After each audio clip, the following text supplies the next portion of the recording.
আমাদের মানিকগঞ্জের অহংকার জনাব শামসুল ইসলাম খান মায়ামি আমাদের টাকা আমাদের মুরব্বী ছিলেন, সাবেক মন্ত্রী, তারই সুযোগ্য সন্তান সাথে মন্ডলী সরকার শান্ত ভাই উপস্থিত আছেন।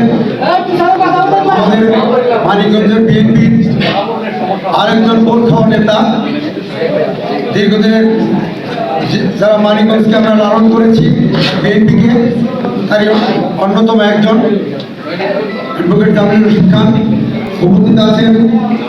আমাদের ছোট ভাই এক সময়ের ছাত্র দলের সভাপতি ছিলেন, টুকর ছাত্র নেতা এবং বিএনপি নেতা মোহাম্মদ।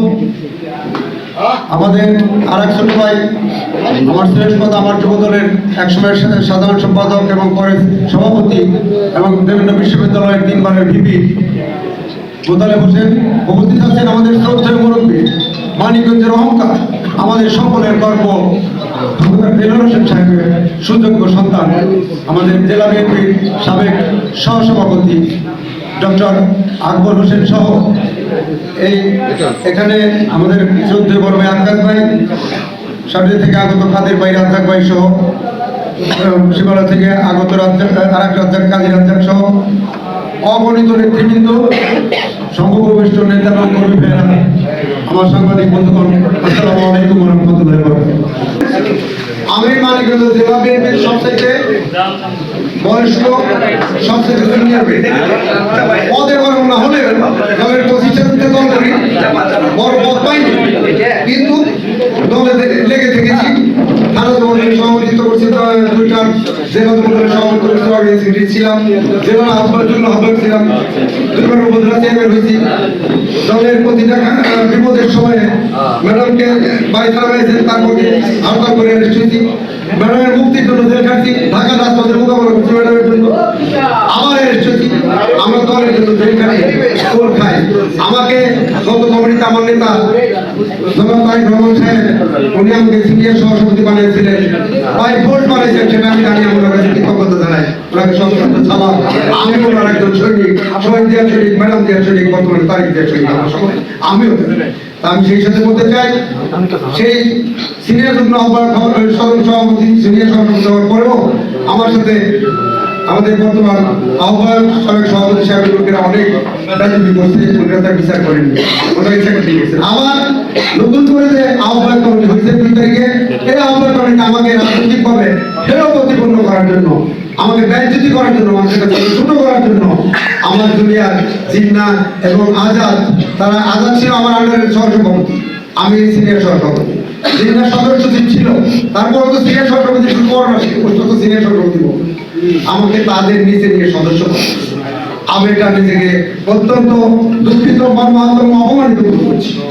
আর সেই জন্য আমি আমার মানিজ্য রক্ষার্থে আমি এই আমার জন্য দুঃখজনক এই পদ থেকে, এই গঠিত পদ থেকে আমি স্বেচ্ছায় আমার মান সম্মান রক্ষার্থে আমি পদত্যাগ করছি। আমি পদত্যাগ করছি, কিন্তু আমার দলে আমি থাকছি। আমি কোনোদিন কিন্তু দল ত্যাগ করছি, আমি এই কমিটি থেকে পদত্যাগ করছি। কিন্তু বিএনপি আমার আছি, শহীদদের 31 দফা এই সংস্কার কমিটি লিফলেট আসবে অচিরে, আমি আমার মানিকগঞ্জ ছাড়ি এলাকা দিয়ে সেগুলো নিয়ে আপনাদেরকে আমি দূর করবো।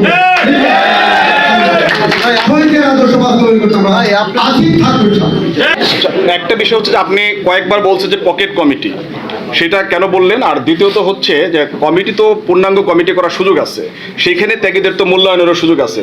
তারপরে সেটাও কি আশঙ্কা করেন যে আসলে এই কমিটি, যদি আহ্বায়ক কমিটি যারা আছে তারা আসলে সেইখানে ত্যাগীদের মূল্যায়ন হবে না? পকেট কমিটি কেন বললেন?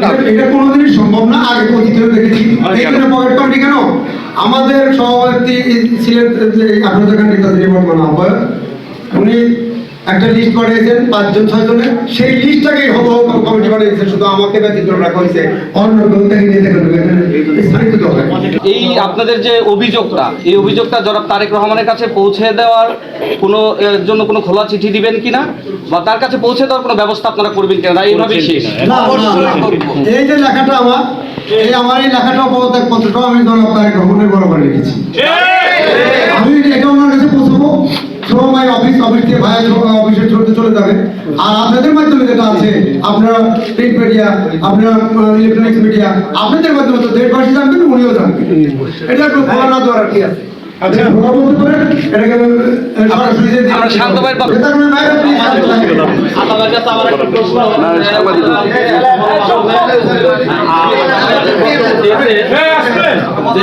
আস্তে আপনি গণমাধ্যমে গতকালকে একটা বক্তব্য দিয়েছেন যে টাকার বিনিময়ে এই কমিটিটা আনা হয়েছে। তাহলে আপনি তো ওই কমিটির 7 সদস্য বিশিষ্ট একজন আপনি সদস্য, তাহলে কি আপনিও টাকা দিয়ে এই কমিটিতে আসছেন? না, আসলে কিভাবে হয়েছে? তাহলে আর পদত্যাগ করি কেন? এটা আমার আমি যদি টাকা দিয়েই না দেখি তাহলে পদত্যাগ করি কেন?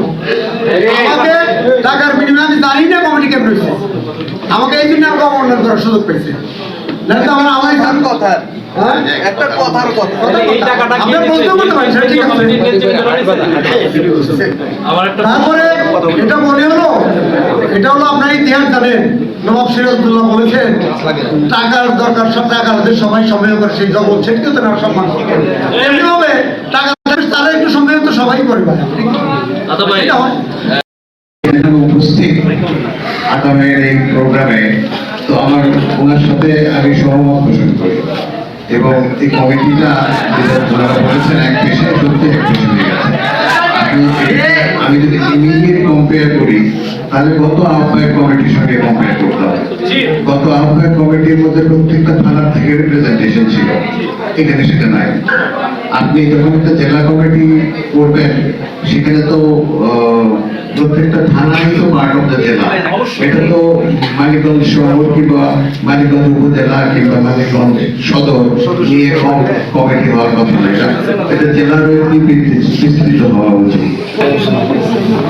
যে নতুন কমিটি হয়েছে সেই কমিটির একজন সম্মানিত সদস্য আতাউর রহমান আতা, উনি আজকে আমাদের সবাইকে এখানে আহ্বান করেছে একটা প্রতিবাদ জানানোর জন্য, এবং উনিও একটা কথা বলবেন, উনি সাংবাদিক সামনে কথা বলবেন। আমি টোটাল প্রেক্ষাপট দিতে চাই বিএনপি। আমাদের মানিকগঞ্জে প্রতিষ্ঠার পর দিক থেকে অনেক ঝামেলা ছিল, অনেক সময় অনেককে পায় নাই। তারপর আমরা জিয়া রহমান মারা যাওয়ার পর জীবনকে বাজি রেখে তখন তরুণ এবং সেই নেতা খন্দকার দিলার হোসেনের নেতৃত্বে আমরা এই বিএনপিকে রক্ষা করেছিলাম। খালেদা জিয়া সুস্থতা হয়ে আমার দেশে আসবে এবং আমাদের ভারত চেয়ারম্যান তারেক রহমান আজকে ওনার ব্যস্ততার কারণে অনেক গ্যাপ থাকতে পারে, তাই এই কথাগুলো আমরা আপনাদের সামনে বললাম।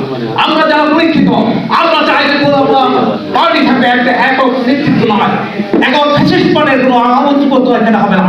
এখানে আমরা সবার ঐক্যবদ্ধভাবে রাজনীতি করে এই শহীদ জিয়ার বাড়িতে সেই চিন্তাকে আমরা তৈরি করার থাকবো। সে ছিল একটা দেশপ্রেমিক খাঁটি নেতা ছিল, সে ছিল সততার নিষ্ঠা প্রতিষ্ঠা করার জন্য। তাই আমরা সেই ধারাগুলো এবং বর্তমান তারেক রহমান যে 31 দফা দিয়েছে সেটাকে বাস্তবায়ন করার জন্য আমাদের মানিকগঞ্জে একটা সুযোগ প্রতিষ্ঠার জন্য সবাইকে ঐক্যবদ্ধ হয়ে, কিন্তু যাকে নেতৃত্ব সেই সুযোগকে সম্ভাবনা ছিল না, অনেক সম্ভাবনা হারিয়ে ফেলেছে। তাই আমি আশা করি বিবেচনা করে নতুন করে আবার যাচাই বাছাই করে কমিটি পুনর্বার করলে আমরা খুশি হব। তার জন্য তারেক রহমান এবং আমার ভারপ্রাপ্ত চেয়ারম্যান যে পদক্ষেপ নেবে আমরা তাকে স্বাগত সবসময় জানিয়ে এসেছি, এখনো আমরা তার সাথে আছি। আশা করি এই অনুমোদিত হবে, কেননা এটা এই কমিটি কিভাবে হয়েছে সেটা যারা উপরে নেতৃবৃন্দ তারাই বলবে, যারা স্বাক্ষরিত করে দিয়েছে তারাও বলতে পারবে। আমরা সেই কথা শুনতে চাই না, আমরা চাই হলো আল্লাহ রহমানের যে বক্তব্য, আল্লাহ সেই কথা সবাই শুনে উপলব্ধি করে আমাদের এগিয়ে যাবেন। আমরা সবার কাছে 2 বছর কষ্টে আসি এই দলকে আরো সাহায্য করে আগামী যে নির্বাচন হবে সেই নির্বাচনে আমরা একটা চিন্তা দেবে, সেই জন্য আমরা এরা কিন্তু এইখানে সাংবাদিক, কিন্তু শহরে আমাদের ছোট ভাই, এই যে শাহিনুর, এই যে মঞ্জু, আমার ছোট ভাই। আপনারা সবাই জানেন এইখানে যারা বসছে, এই যে আমি মোহাম্মদ, এই মানিকগঞ্জে যখন বিএনপি প্রতিষ্ঠিত হয়, নারী নির্যাতন ছাড়া দলের জন্য এমন কোনো মামলা নাই। আমি হত্যা মামলা বলেন, ওই দেবেন্দ্র কলেজে হোস্টেল পুরা মামলা বলেন, সবকিছু এই মোতালে এক, জামিল ভাই তার জীবন যৌবন শেষ করে দিচ্ছে পার্টি। এরা এরা পথ পাবে না, এরা কোনো পথ পাবে না। এই যে ভজনের কথা বললেন, ভজন আমার হাতের সৃষ্টি, কিন্তু ওরা নিচে কি আছে আমাদের